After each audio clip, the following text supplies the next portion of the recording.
भाई अब मुझे ये बताओ कि फ्यूचर एक्टिंग भी हो रही है, भी हो रही है। यू वंस सेड कि कुछ लिखना चाह रही हो, कुछ करना चाह रही हो, तो क्या प्लान है भाई फ्यूचर का?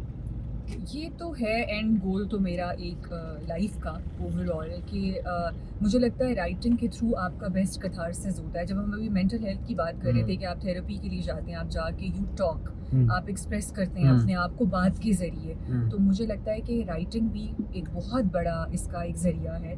जिन लोगों की रसाई नहीं है थेरेपिस्ट तक या वो किसी डॉक्टर या सही है, किसी तो वो उस तक लिखा नहीं जा करें। सकते, अच्छा वो लिखें, आप यार, डायरी एक लिखें अच्छा रोज अच्छा रात को आपका दिन के जो भी एक्सपीरियंसेस थे, आपने क्या फील किया, किसी इंसान के साथ आपका अच्छा बुरा इंटरेक्शन, आपके जो भी इमोशंस हैं, if you write them down तो ये बहुत हेल्प आउट करता है आपको आपकी उस चीज़ को निकालने में, आपके कथारसिस के लिए। आप वो बोझ निकाल के रख देते हैं लिख कर पेपर पर और फिर आप आगे मूव ऑन करते हैं। किस तरह की चीज लिखना चाह रही हो? कोई ड्रामा, सोशल इश्यूज पे। सोशल इशू पे? आई थिंक नहीं तो ड्रामा करने के बाद लगता है कि ये बहुत बड़ा मीडियम है। ड्रामे से आप घर घर तक आपकी बात बहुत पहुंचती रसाई है। होती है। पर हाँ। मैं वो उसमें भी नहीं हूँ कि आप ड्रामों के थ्रू हर वक्त लोगों को भाषण देते भाषण रहें। तो नहीं होता, बिल्कुल। एंटरटेनमेंट में कभी कहीं पे कोई एक लॉजिकल सी आप अच्छी बात बिल्कुल, कर आप सकते अच्छे से तरीके से पोलाइट वे में आप आराम से एक अपना मैसेज अक्रॉस कर Across, देते हैं। ठीक वो है। बहुत ज़रूरी है, किया जा सकता है, जो हो भी रहा है और मज़ीद भी होना चाहिए। तो आई थिंक ये बहुत ज़रूरी है और हमारे यहाँ इतने इश्यूज़ हैं सन, ख़त्म होने का नाम नहीं लेते। अगर हम किसी तो छोटी मोटी चीज़ों को पकड़ कर उनको इस तरह से अपने ड्रामों में या और मसलन चीज़ों के क्या, कोई मुझे मिसाल दो। अभी हम मेंटल हेल्थ की बात हाँ, कर रहे थे, बिल्कुल। चाइल्ड अब्यूज़ की Child बात abuse की, होती बिल्कुल। है और एजुकेशन की बात होती है, जो हमारे यहाँ डोमेस्टिक हेल्प होती है उसकी बात है, डोमेस्टिक अब्यूज़ की बात है, शादी के बाद रिलेशनशिप की बात है, पेरेंटिंग की बात है कि आप जो बच्चे पैदा कर रहे हैं, आप कहते हैं कि ये उसने ये किया, उसने वो किया। आप देखें कि वो मैं अक्सर जगहों पे ये बात करती हूँ कि देखें वो बंदा जिसने ये किया है वो कहाँ से ये सीखता हुआ और ये करता हुआ कोई चला वजह आया है, उसके पीछे कोई वजह है, वो जो उसके ये कह पीछे रहा कोई वजह है। अच्छी वो बात, पेरेंट्स का very रोल, nice। आपकी फैमिली का किरदार उसमें बहुत अहम है। हमें पता ही नहीं होता कि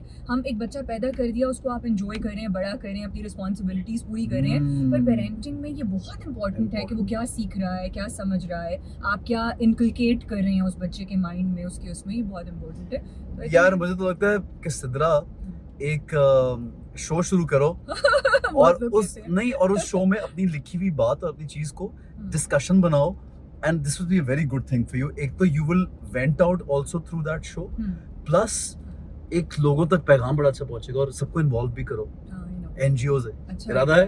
अगर हाँ। ऐसा हो तो करो। मैं थोड़ी सी वो हूँ बहुत ज्यादा इनिशिएट करने में चीजें, नहीं तो कर but ये लोगी, कि, मुझे बताओ, हम मिलके करते हैं, जरूर बड़ा करना मजा चाहिए, आएगा जरूर मिलके करना करते हैं। चाहिए। और ऐसा ना आपका तो इतना ज़्यादा और आप बहुत सी चीज़ें कर भी रहे हैं, मैंने बहुत ज़्यादा आपको फॉलो करते हुए देखा है कि आप बड़ा एक्टिवली अवेलेबल होते हैं, कहीं कोई कॉज है, कोई चीज़ है, आपने ऐसे ड्रामास किए हैं। मैंने आपका पहला ड्रामा जो ज़िंदगी में देखा था, हालांकि मैंने खुद काम करने के बाद ज़्यादा ड्रामे देखने शुरू किए हैं, वो उडारी था।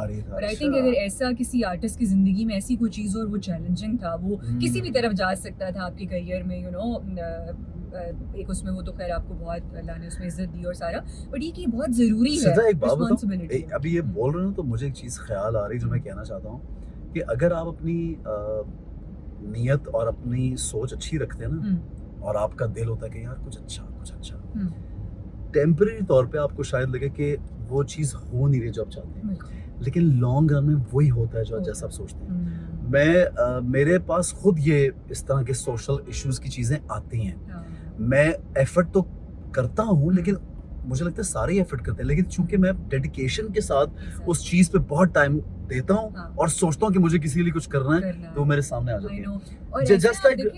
जस्ट लाइक रमजान ट्रांसमिशन, कि मैं चाहता हूँ कि यार मैं रिलीजियस बातें सीखूं करूँ, तो मेरे सामने स्कॉलर्स आ जाते हैं, हर साल बैठते हैं और वो तो बहुत कुछ सीखने को मिलता है। तो इसी तरह होता है। और मैं ये समझती हूँ जिस तरह देखिए हम ज़कात देते हैं कि हमारे पास जो चीज़ है हम उसमें से एक हिस्सा निकालते हैं। जब अल्लाह ने आपको ये शोहरत, ये मोहब्बत, जो लोग आपके ऊपर इमोशनली इन्वेस्ट करते हैं और वो इतना ज़्यादा इन्वॉल्वमेंट होती है उनकी, तो आई थिंक ये उस चीज़ का एक हिस्सा है जो आप दे रहे हैं थ्रू आप जो आप लोगों की हेल्प करते हैं, कहीं जाते हैं, किसी कॉज पे बात करते हैं, किसी इशू के ऊपर अवेयरनेस रेज करने के लिए आप जो भी चीज़ करते हैं, तो आई थिंक ये बहुत इंपॉर्टेंट है और ये चीज़ की ज़कात है। आई थिंक ये इसी तरह से क्या बात है सिद्धा, it's really nice meeting you यार, बड़ा मुझे मजा और मुझे तो लगा ये हमारे 30-40 मिनट्स, यार कितने मिनट हो गए देखो यार, मुझे तो टाइम का ही नहीं पता। मैंने थोड़ी सी चीटिंग कर ली, मैंने तो सिद्धा को बोला था यार 20 मिनट्स का रिकॉर्ड करेंगे, लेकिन तो 40 मिनट का रिकॉर्ड हो गया यार, मुझे पता नहीं चला यार।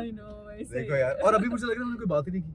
हाँ। मुझे फील हो रहा है कोई बात ही और नहीं पता है बात करते करते पता ही नहीं चला कि क्या बातें क्या हो रही बातें है, कर ली हैं इतना सोचा ये ही बाद में नहीं पता बस। लगेगा भाई ये नहीं, बाद में नहीं, नहीं, नहीं, नहीं। No no no this is very ये मेरा बड़ा एक जो शो है ना ये दोस्तों के साथ ज्यादातर हाँ। जिनसे मैं कंफर्टेबल हूँ हम्म। उन लोगों के साथ मोस्टली मैं डिस्कस करता हूँ मुझे अच्छा लगता है